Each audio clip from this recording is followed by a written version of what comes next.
Hello YouTube, the Gun Nut here. It's another great day to be an American. Let freedom reign. Recently I did a review on the Caldwell Lead Sled Solo, but I didn't really show or get a chance to shoot it. It was more just an initial look and an assembly video. I'll put a link down below for that. I'm not going to go over the features again here in the Lead Sled Solo. I just wanted to give you guys an update on how it worked out for me at the range in my first trip. So I took a couple of guns along with me. Two of them are here, and then one is not showing, but I used the CMMG MK4T, which is not in the video, for 223, and then I shot the 6.5 Grendel Hunter upper on my Grey Wolf lower, and then I shot my 30-06. It's a Remington Sportsman 78, which is actually just a cheap version of the Remington 700.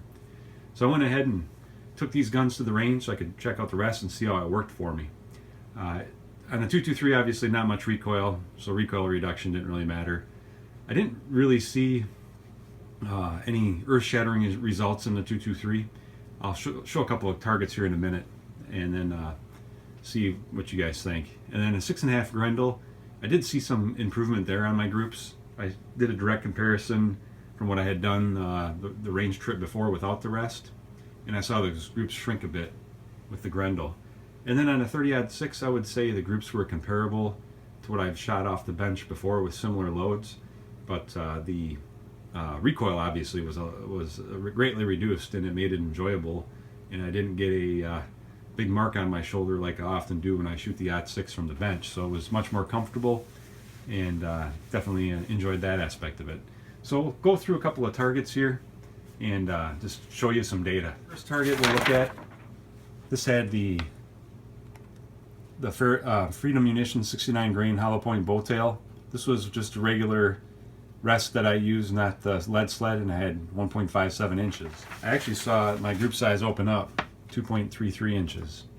So it's hard to tell whether that is due to other factors or, you know, I was just learning the rest with the 223.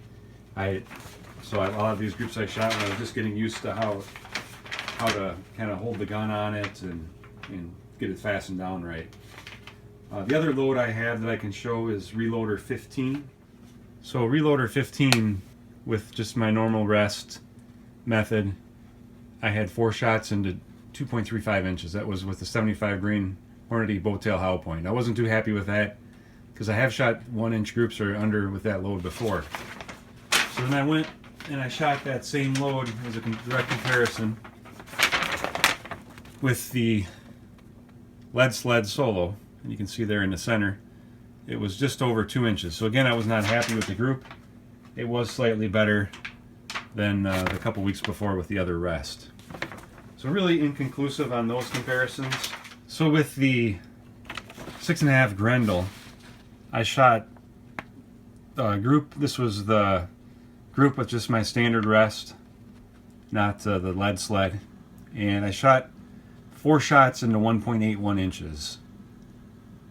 28.5 grains of Reloader 15 with 120 grain Sierra Pro Hunter. These are all at 100 yards, this whole video.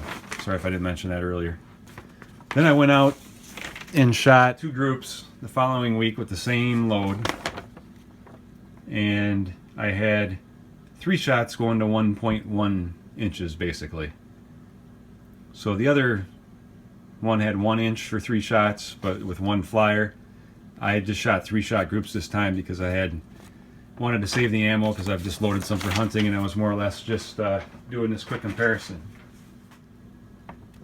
And then the second 3-shot group I shot with the Sierra Pro Hunters with the same load of Reloader 15 was 0.77 inches. So that's where it seemed like maybe the rest did help some, and I, wasn't shooting as many flyers.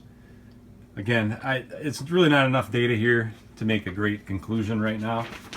I will show you the 3-06 loads. I don't have any targets for the before, but these are loads that I typically would shoot, let's say 1 to 2 inches. So I had a couple reduced hand loads, if you will, or 125 grade hand loads that I've been playing with for the 30-06 with H4895. And that first group there was, I think, with 49, and with 49 grains, we had 3 shots into 1.25 inches. And then same bullet, 125 grain Sierra with 50 grains H4895, and we're at 1.35. And then my standard deer load for the /06, it's 165 grain Sierra with 55 grains at H4350. And I had 3 shots into 1.07 inches. And that's pretty typical. Right around an inch, slightly less, slightly more for what I would shoot with that round without the lead sled. So I don't know that it really helped me accuracy-wise. Maybe the problems I was having before weren't related to the shooter. So it did help making both of these guns more comfortable to shoot. Not that either one of them has a tremendous amount of recoil, but the /06 from the bench for more than a few groups does get a little bit tiresome, so it was nice to have the lead sled. So we'll try to get some more data. Hope you guys enjoyed the video. If you did, please like and subscribe, and you guys be safe out there.